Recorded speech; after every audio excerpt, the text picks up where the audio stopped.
Good evening, Belize, and welcome to XTV's news broadcast for Monday, July 21, 2025. Making the headlines tonight, ICJ sets November hearing for Guatemala's application to join Zapadilla Key's dispute. Foreign Ministry says 2 vehicles were donated by strategic partners and teen dies following jet ski incident at Haulover. We take our first break and return with the news in detail. B-Box offers Benny's customers the opportunity to earn points on their purchases at any Benny's locations or its entities, such as Best Manufacturing, Benquip, Island Freight Forwarders, Benny's Contractor and Lumberyard, and B-Mart. To learn more, visit our website at www.bbox.bz. Remember, loyalty is always rewarding with B-Box. Brought to you by Benny's, quality and savings.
At Atlantic Bank, your convenience is our priority. Our contact center is designed to enhance your banking experience. With a wide range of customer service options, you save time and effort. You can easily call in to block or unblock your debit and credit cards, perform account inquiries, and access detailed card information. Whether you need assistance with online banking, merchant support, or general inquiries, our team is ready to help. For added convenience, if all operators are busy, you can leave your number and an operator will return your call as soon as possible to ensure you receive the support you need. Depending on your transaction type, we may need to verify your identity through a set of security questions. And remember, Atlantic Bank will never request your username or password for Atlantic Online via phone call, text, or email, ensuring your personal information remains safe and secure. Our support team is available Monday to Friday from 8 a.m. to 6 p.m. in both English and Spanish. Simply dial 223-1212. This is a dedicated line for our contact center. Atlantic Bank is committed to providing you with exceptional service and the tools you need to manage your finances conveniently and securely. Take full advantage of our easy-to-use contact center services today. Atlantic Bank. Building the future together.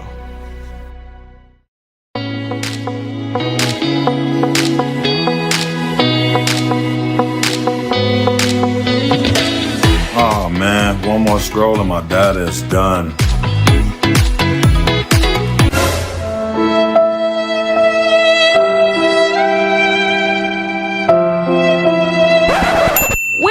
Who said anything about running out?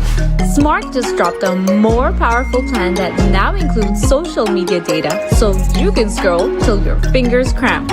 Visit any Smart showroom to sign up today because connectivity just got even better. Smart, bringing people together.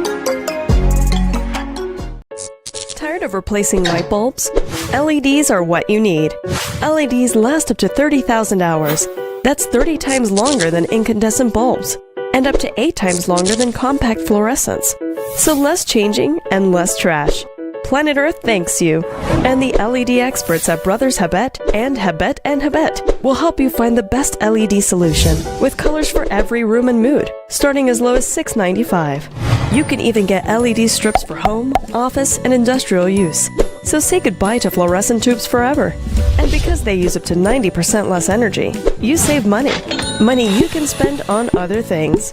So head to Brothers Habet or Habet and Habet today.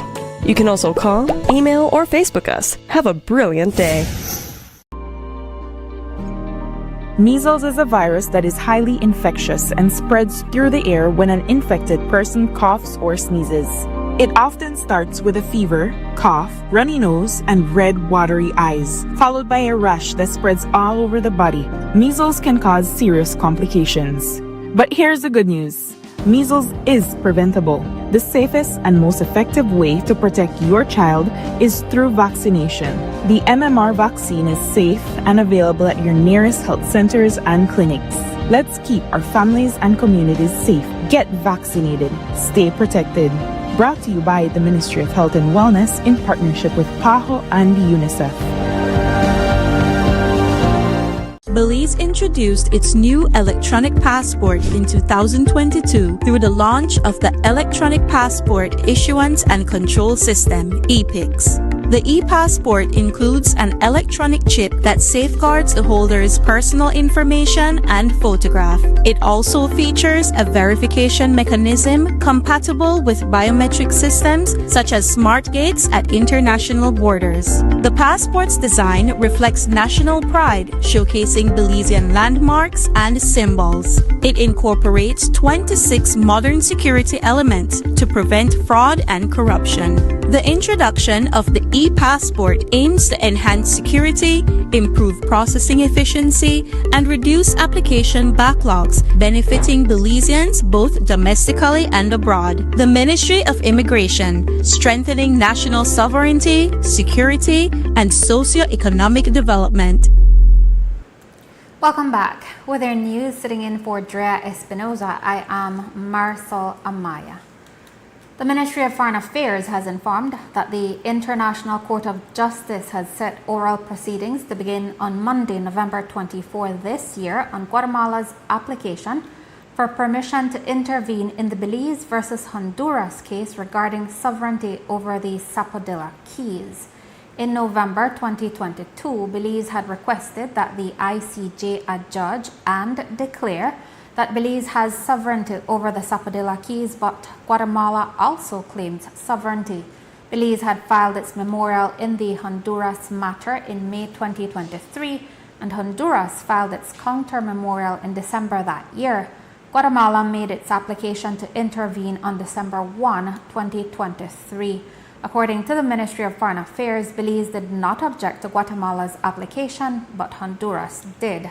As such, a hearing is required on this preliminary matter. Former Minister of Foreign Affairs Amon Courtney, who remains as advisor on the Belize-Guatemala matter, spoke on what it all means for the Belize-Guatemala case. As I said, we have no objection to it being heard, but I suspect that we will have to wait to see what Honduras says in its submissions to the court. And then we can decide whether or not we will, put any strong arguments one way or the other. Basically, I think the position that we will adopt is to assist the court as best we can. We want the substantive case to move forward, whether Guatemala is allowed to intervene or not. We want the matter to move forward as we do the case between Guatemala and Belize over the territory claimed by Guatemala. And the Guatemala-Belize case is ready for hearing and awaiting a date for hearing. The Honduras case specifically is not joined to the Guatemala-Belize case. However, for obvious reasons, they should be heard together. What the lawyers, international lawyers have told us and what we're hoping for is that the court would set a date for Guatemala-Belize, let's say in one particular month next year or the year after, whenever they set it. And then the Belize-Honduras would be set, let's say, a week or two after, so that all the arguments in the two cases, because they are connected, would be heard by the court around the same time, and a judgment, hopefully, in each case be handed down around the same time. The Belize-Guatemala case went before the ICJ in June of 2019, 6 years ago. Belize does not believe Guatemala's case regarding the Sapodilla Range to be credible. We strongly believe, and I say this from an informed position, that the evidence in respect of sovereignty over the Sapodilla Keys and the keys in that area is heavily weighted in favor of Belize. First point. Secondly, Guatemala, we have seen Guatemala's argument. The evidence, we have seen that already in the case. We have seen the Honduras claim and the basis on which they say they are entitled to sovereignty over the Sapodilla Keys. The maritime areas, as you said, we have all spoken on this before. There is the ability of the court to pronounce on the maritime areas using the law of the sea, which provides some flexibility in the court finding where to place the boundary based on special circumstances. The configuration, the geographical configuration of the Bay of Honduras creates special circumstances. We believe, based on the advice from our experts, that when the court comes to looking at those special circumstances, comes to looking at where the keys actually are, where what we believe should be the proper baselines to be used to project the maritime territory, that we would be in a very strong position. Having said that, there is always litigation risk. I think the risk here is slim, but it is perhaps the area where we have put in the most resources. We have put in a lot of time and effort and expertise to ensure that we present the best case scenario, to ensure that at the end of this process, both cases, that we maintain sovereignty over all the islands of our coast, including the Sapodilla Keys. Courtney shared that they are disappointed with the delay in the case and said they expect a ruling on the two matters before the end of this administration. Foreign Minister Francis Fonseca is in Washington for a series of meetings, including with the Foreign Minister of Guatemala. I will be meeting today with the Foreign Minister of Guatemala, my counterpart, on a bilateral basis. But later on today, we will also be meeting along with the OAS with our group of friends that have supported both Belize and Guatemala as we pursue a diplomatic resolution to the long-standing claim. I will also be having an opportunity to meet with the Secretary General of the Organization of American States, His Excellency Albert Ramdeel. In other news, the Ministry of Foreign Affairs today confirmed that the 2024 Toyota Land Cruiser VX purchased at the end of March from Car Guys Belize Limited for $250,000 is assigned to Minister Francis Fonseca. The company is described by the ministry as one of several well-established reputable car dealers from which the government acquires vehicles. The ministry also revealed that the vehicle was among two received through its strategic partners, though it does not name the purported donors. It does state that since November 2020, the ministry has not purchased any vehicles with taxpayers' funds. It writes, quote, "Instead, vehicles acquired for the ministry's fleet have been donated by various development partners in support of the institutional strengthening of the ministry," end quote.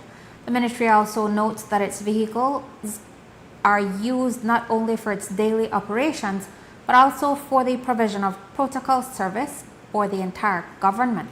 Former Minister of Foreign Affairs, Senior Counsel Amon Courtney, was not assigned any such luxury vehicle and says he finds no issue with this one. First of all, we have countries, and it's not only one, who have from time to time made donations to Belize, and specifically to the Ministry of Foreign Affairs.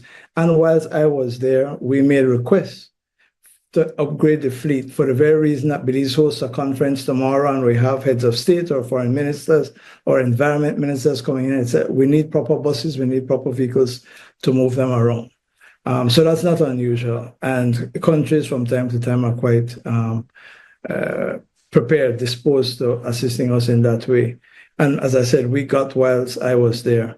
I don't know what was available when the minister, in the second term, the vehicle that I was using, I don't know whether he used that or whether he used the one that he had as education. I don't know what he did. But to be quite frank, as you said, the vehicle that I was certainly using had quite some mileage on it. And, I see absolutely nothing wrong in the minister using this vehicle for his movements, which is quite considerable, going up and down to Belmopan and to other places. He has responsibility for culture, he has responsibility for immigration, which will require him to travel around quite a bit and sometimes off-road.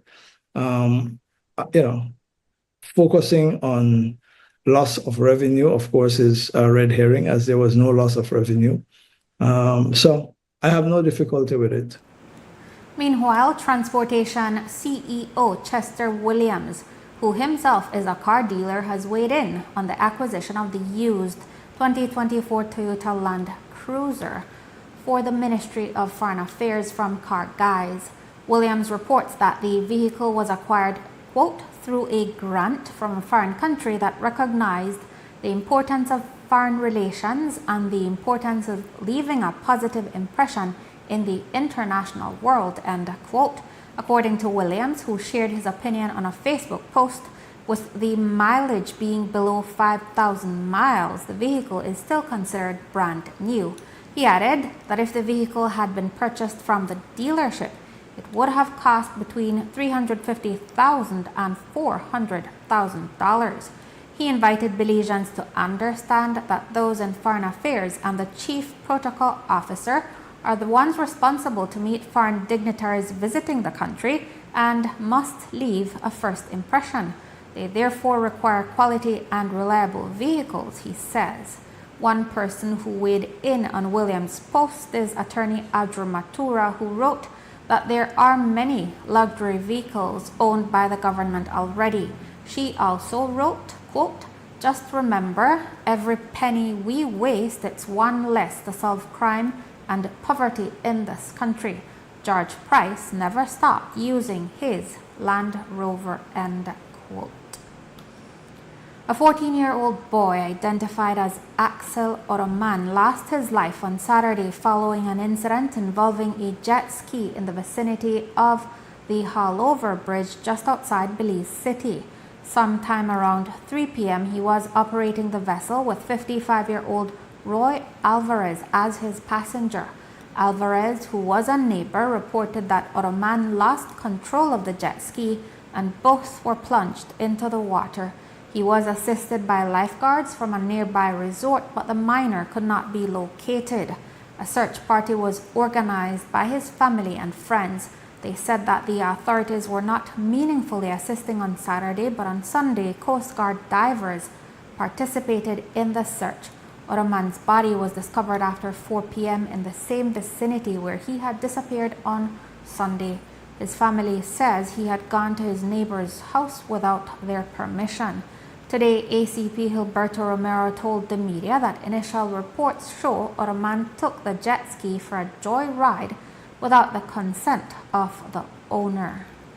Upon arrival, they met one Roy Alvarez, who reported that he was on a jet ski with one Axel Oroman. He reported that Axel Oroman lost control of the jet ski and both of them fell into the river. Searches were made. He was not located. Thereafter, further searches were done on Sunday, and the body of Axel Oroman was recovered from the river. We are now awaiting a post-mortem examination. What, if any, charges can be levied? This was a teenager operating a jet ski. Well, a permit is required to drive a jet ski, but the information we got is that he took that jet ski without the consent of the owner, and made his way to the river. There was an adult with him as well, and none of them were wearing life vests? None were wearing life vests. So can the adult be held responsible for that? Well, he is saying that he was the passenger on the jet ski and that Oroman was driving a jet ski. What was the relation between the... They were friends.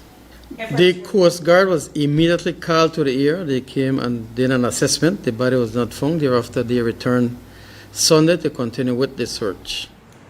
Oroman was originally from Pachacan Village, Corozal, and was staying with Wilbert Guardado. However, he was not at home when Oroman went on the Belize River with Alvarez. Guardado says Oroman knew how to swim. In the wake of the tragedy, the Belize Port Authority reminded the public that the operation of any personal watercraft, including jet skis, requires a valid certificate of competency. The vessel must also be registered and licensed with the Port Authority. Life jackets are also mandatory when operating or riding personal watercraft, as they can help prevent drowning and save lives. Reports are that Oroman did not possess a license to operate a watercraft, and the jet ski was not registered with the Belize Port Authority. Grand Resort and Residences issued a statement clarifying that the incident did not occur on their premises, nor did it involve their staff or guests. It is reported that their lifeguards assisted in the search. Police in San Pedro are seeking information that could help them identify a shooter in an incident which occurred in the San Pedrito area on Saturday. According to initial reports, an individual opened fire at the apartment doors of rooms belonging to Logan and Mark Espat. No injuries were reported. Police believe the incident could be gang-related, and police presence on the island has increased to prevent any retaliation. ACP Gilberto Romero shared additional information with the media today. Okay, on Saturday, police responded to a shooting in the San Pedrito area of San Pedro. Upon their arrival, they learned that someone came to that area and pulled out a weapon and fired several shots towards two doors of an apartment. The rooms belonged to Logan Espat and Mark Espat. No one was injured. Several shells were found in the area, and investigation is being carried out at this time. We know that the Espats are usually crimes with them are usually drug related. Is that the case in this incident? We do not know who the suspects are for this shooting, but yes, we know the rivalry they have in San Pedro with other persons. After the break, PSU says Belize Tax Service jobs are on the line, and female companion accused of stealing Keycocker man's firearm. Stay with us.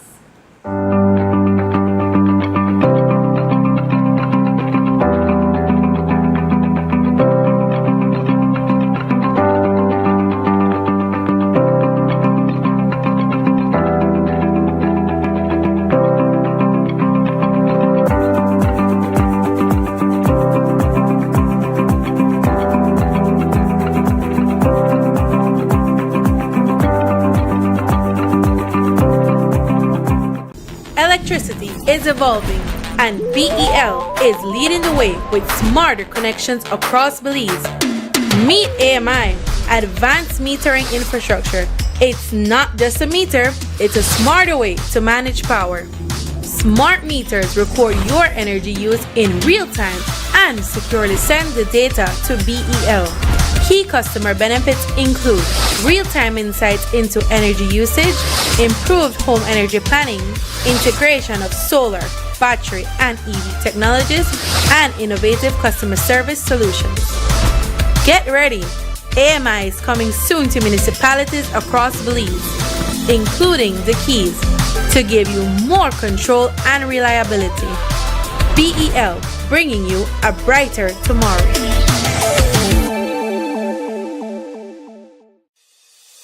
Nando's Wholesale is your market leader in Belize's wholesale industry when it comes to high-quality products at the most reasonable and competitive prices.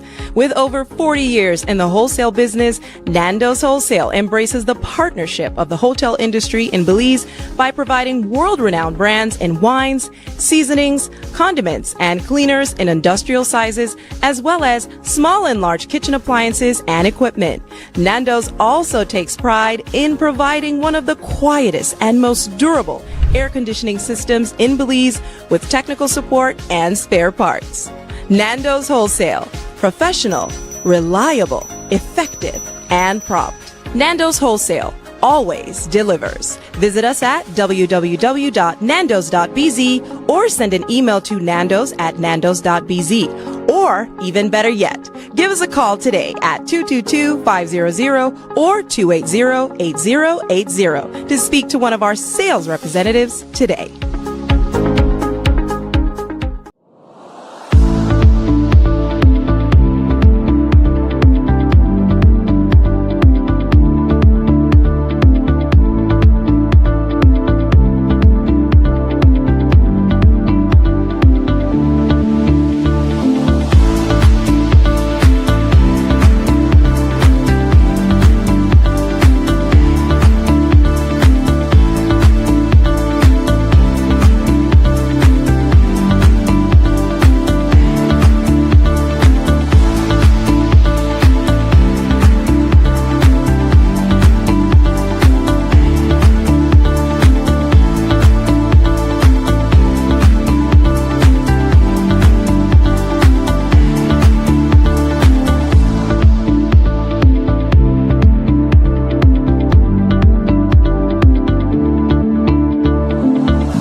Appliances that just don't last?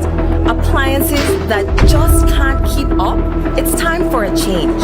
GE Appliances delivers reliability, innovation, and performance you can trust. The decision is easy. Don't settle for less. Choose quality, choose reliability, choose GE.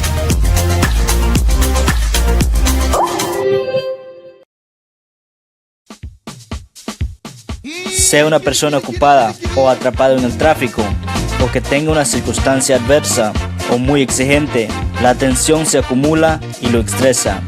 El estrés ataca a todos en cualquier momento, a cualquier edad. El estrés es un asesino. Es mejor estar vivo que muerto, así que visite la farmacia de Freetown para obtener opciones. Hola, ¿qué tal? ¿Qué puedo hacer para usted hoy? Estoy bien estresado. Ok, tengo una pastilla que te va a ayudar, ¿ok? Que toma una de eso al día para 10 días y va a estar bien después, ¿eh? Ok.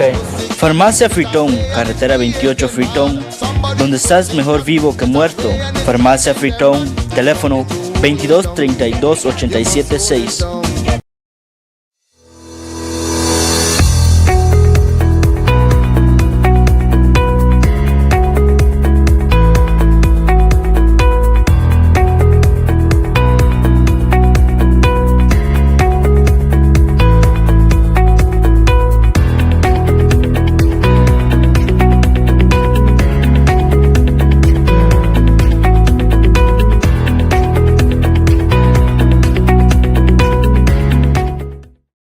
Planning a trip to Belize? Here's how to complete your I Declare Arrival form in 5 easy steps. Step 1. Visit belizetravel.immigration.gov.bz. Step 2. Select the appropriate forms for arrivals. Choose Arriving to Belize. Step 3. Provide your origin trip details, including your departure airport and country of residence. Step 4. Carefully complete the immigration form. Add dependents if necessary, declare baggage, currency, and merchandise, and confirm your entries are correct. Step 5.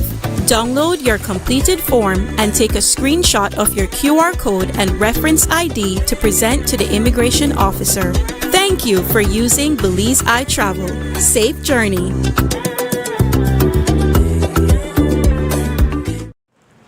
The Public Service Union, PSU, has expressed concerns regarding the change in the Belize tax service into a semi-autonomous revenue authority, otherwise known as a statutory board.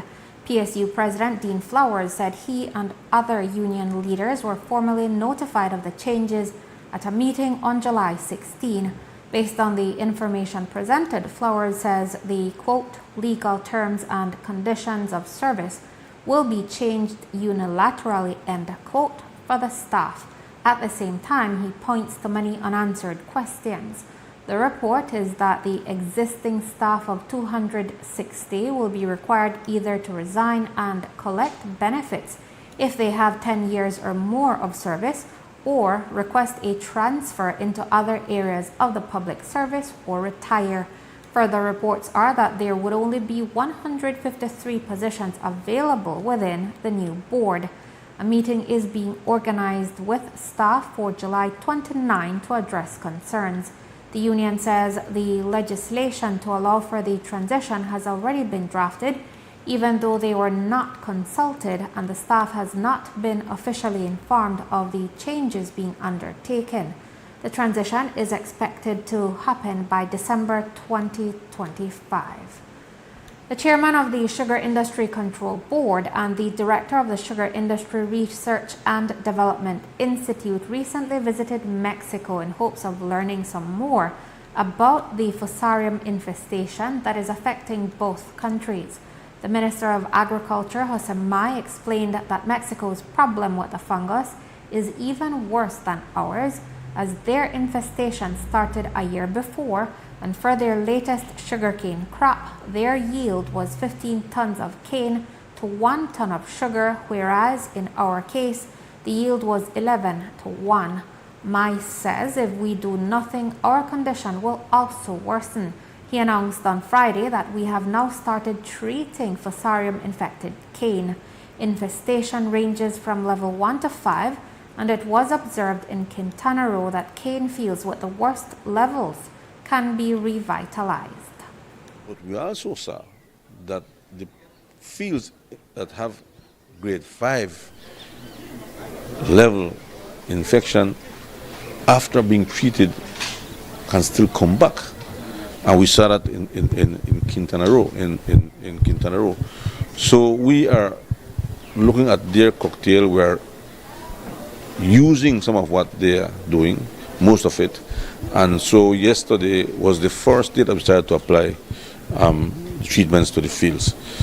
If we can apply treatments to the fields in the next 2 months, we could save a lot of the sugarcane, because the fields, if not treated today, in 1 month you will see them actually dying, because during the rainy season is when the disease spreads faster, and this is the peak of the rainy season. And now this is also the time for fracopper, and so it has to be managed now. So the Prime Minister, Minister Martinez, and his team, working along with us, understand that we need resources on the ground now if we are to have another sugarcane crop, one that is bigger than 883,000 tons. And so we have identified some funds that will be channeled through DFC so that the farmers can have easier access to that resource and at an affordable rate. We cannot continue to borrow money for sugarcane at 14% interest. I'm sorry.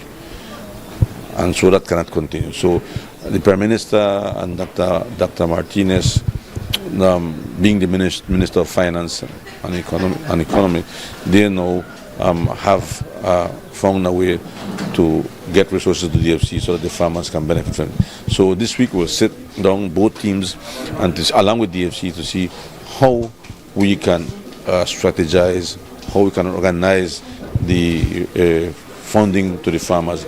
And if that funding is coming at an affordable rate, the farmers don't need to wait on us to help them control fusarium. They can go to the bank and borrow money at an affordable rate. As we have reported in a previous story, the Cabinet, in addressing the demand of the University of Belize Faculty and Staff Union for a salary adjustment of 9%, reported the information presented by the Minister of Education that in total, Including individual assistance to students, the university receives $13.5 million from government. The union is asking for the government's annual subvention to be restored since it was cut by over $3 million during the pandemic. According to the union, they have been told by management that the salary adjustment promised for August this year is contingent on the subvention being restored. It was something the PUP committed to do while it was in opposition, but now that it is in government, it has not fulfilled that commitment. Former Minister of State in the Ministry of Education, Dr. Louis Zabani, who is also a former chairman of the board of UB, has said it is not so straightforward. He shared that he has always held that the tertiary sector is critical for a country to go from a developing to a developed state. He explained, however, that the university needs to pursue other sources of funding. The University of Belize has its structure. It has its board of trustees and, of course, its management and its staff. So at that level, that is where the staff negotiates for things like their salaries, etc. Now, the board level now is the one now that seeks development plans, funding, and so on from the public sector and from other areas. If we look at tertiary institutions in other countries, they have used multiple ways of development, and that includes, of course, getting public funding for whatever it is that they're doing, but also using instruments like bonds to be able to build facilities, partnerships with other universities in other countries. So that's another avenue that I would hope that the board would look at seriously to also be able to develop the University of Belize. So clearly there's more investment that needs to go in, especially in research and development. The university's resources have so far only allowed it to be able to do teaching. And even so, there's a lot of criticism there on the quality of teaching. But I know we have some great people who are at UB, and we need to add that dimension of research. Then the board cannot only rely on the public sector for that.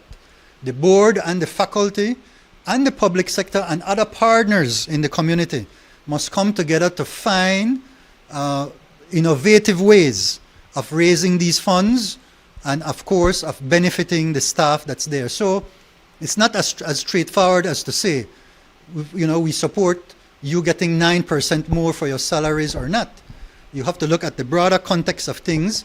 And, of course, if you're now doing research and there's more value that the university is bringing to the country, then it will attract more income that then can certainly go to benefit the people who are on the staff and on the faculty. 73-year-old Belizean businessman Dennis Helinas reported to Keycocker police that his licensed firearm, valued at $2,500, was stolen on Sunday, July 20. According to Helinas, he was inside his bedroom with a female companion watching television. He says they both went to sleep at around 3 a.m. and when he woke up at around 10 a.m., he realized his 9mm Glock pistol and a magazine with 6 live rounds were missing. Police searched for the woman Helinas knows only as Asmin and determined that she left the island on the 10:30 a.m. boat to Belize City.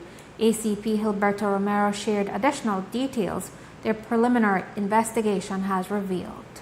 Okay, on Sunday, Dennis Galina, 75 years, reported that he invited a person to his house to spend the night. He had his firearm on him. He reported that he woke up in the morning.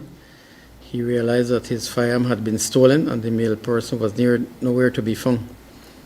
We are seeking this person at this time for investigation. How are the two persons connected? He is claiming that they are friends. The gun was licensed? Yes, it is a licensed 9mm pistol. So since they're friends, does he know where the person lives? Yes, he knows where the person lives, so we're looking for this person at this time, but he has not been found. So is there a reason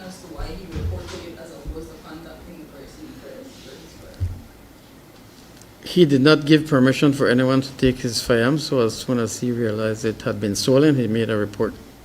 Where was the firearm kept? He claims he had it on his person. The Ministry of Human Development, in a release on Saturday, informed that the administrative procedure has been initiated to terminate an officer who allegedly used violence against a minor at the New Beginnings Youth Development Center. The ministry reiterated its zero-tolerance policy on corporal punishment and noted that the incident occurred on July 15 and the child was immediately taken for medical attention. A police report has been filed and the ministry says it is awaiting feedback from the child's family to proceed with the criminal investigation. The ministry reports that the employee was placed on leave and is not allowed to return to the compound. It adds that it is conducting a complete reform of policies, procedures, and programs at the residential care facility. That includes more effective rehabilitative services and stricter policies against zero tolerance for corporal punishment. The ministry is receiving support from international partners to undertake this reform. After the break, Belize off to a strong start in U23 Central American Volleyball Championships. Stay tuned.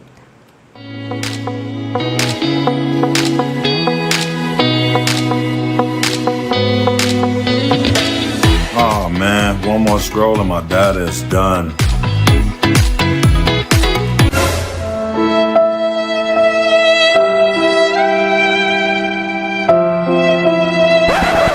Wait, who said anything about running out? Smart just dropped a more powerful plan that now includes social media data so you can scroll till your fingers cramp. Visit any Smart showroom to sign up today because connectivity just got even better. Smart, bringing people together.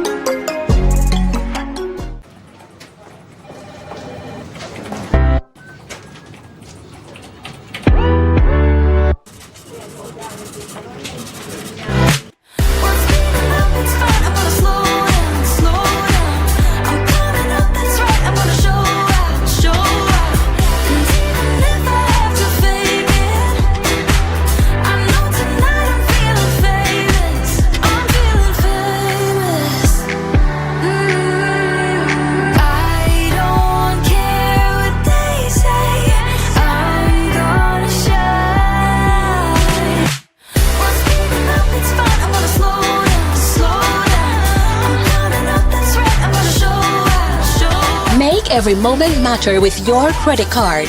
More transactions, more chances to win cash back. You can be one of 4 monthly winners. Get a chance to win cash back with every purchase of $100 or more. For more information, visit www.atlabank.com. Atlantic Bank, building the future together. The hurricane season is here. Are you prepared? Get the essentials you need to stay safe this hurricane season, such as plywood, tarp and rope, first aid kit, rubber boots, raincoats and rain ponchos, generator, portable radio and batteries, flashlight and kerosene lanterns. Weather the storm with these products and more from Benny's. Quality and savings.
Central American Volleyball Championships officially kicked off Sunday in Belize City, with fans flocking the Belize City Civic Center for the opening matches of the tournament.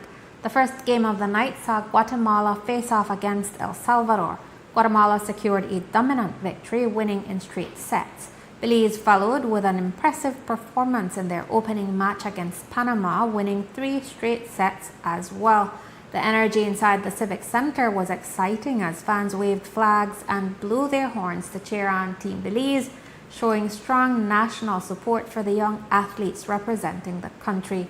Belize will return to the court tonight to face El Salvador. That will be followed by matches against Honduras on Wednesday and Guatemala on Thursday.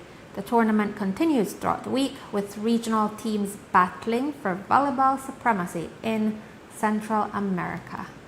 In court news, William Danny Mason was sentenced Friday to 2 concurrent terms of 24 years for the kidnapping of a Mennonite couple back in May of 2016. Mason will not be out of prison until 2084, as the latest sentence will run consecutive to his life sentence of 35 years for the murder that same year of Llewellyn Lucas, known as Pastor Lou. Mason is now 55 and would have been eligible for parole after serving 20 years of his first sentence. At Friday's sentencing hearing, Justice Nigel Pilgrim described Mason as a thug and a gang leader. He found the orchestration of the kidnapping to be premeditated. In arriving at a sentence, the judge considered society's interest and the significant harm suffered by the victims. He also took into consideration the breach of trust, as the victims shared a friendship with Mason and were kidnapped at a place they considered to be safe. In mitigation, some of Mason's former employees testified to his good character. On a point of interest, the Prime Minister of Belize, Honorable John Briseno, on Sunday left the country on personal leave. According to the Office of the Prime Minister, on August 1, the PM will visit Osaka, Japan to attend Expo 2025 Osaka. He will thereafter have a bilateral meeting with His Excellency Shigeru Ishiba, the Prime Minister of Japan. The PM is scheduled to return to Belize on Saturday, August 5. While the Prime Minister is on leave, the Deputy Prime Minister and Minister of Natural Resources, Mining and Petroleum, Honorable Cordell Hyde, will act as Prime Minister. In other sporting news, the Belize Baseball Softball Federation, BBSF, is calling on all competitive softball athletes to step up, as open tryouts have been announced for Belize's senior men's and women's national softball teams. The selected teams will represent the country at the upcoming Central American Games, set to take place this October in Guatemala. The BBSF coaching staff and selection committee will be evaluating players based on their skill level, athleticism, knowledge of the game, and ability to work as part of a team. The women's tryouts will be on July 26 and August 2nd, while the men's is on July 27 and August 3rd. Both sessions run from 9 a.m. to 4 p.m. Interested participants must be 17 years or older and have prior experience playing competitive softball. Players are asked to bring a valid ID and any personal softball gear they may have. Lunch and refreshments will be provided. This open call is an opportunity for athletes to showcase their talent and earn the honor of representing Belize on the regional stage with pride, passion, and performance. And in one final sporting story tonight, excitement is building as week 8 of the William Dawson Peace Cup approaches, with the semi-final round scheduled for Saturday, July 26 at the Marion Jones Sporting Complex in Belize City. The first match of the afternoon will see Cesar Ridge FC take on Rookies FC at 1 p.m., followed by a high-energy showdown between Survivors FC and Tut Bay FC at 3 p.m. With the championship final on the line, all 4 teams are expected to bring their best game, as the tournament slogan reminds fans and players, quote, Winners move on to the championship. Losers move on to scrumship, end quote. The William Dawson Peace Cup continues to shine a spotlight on community, sportsmanship, and the power of football to unite and inspire.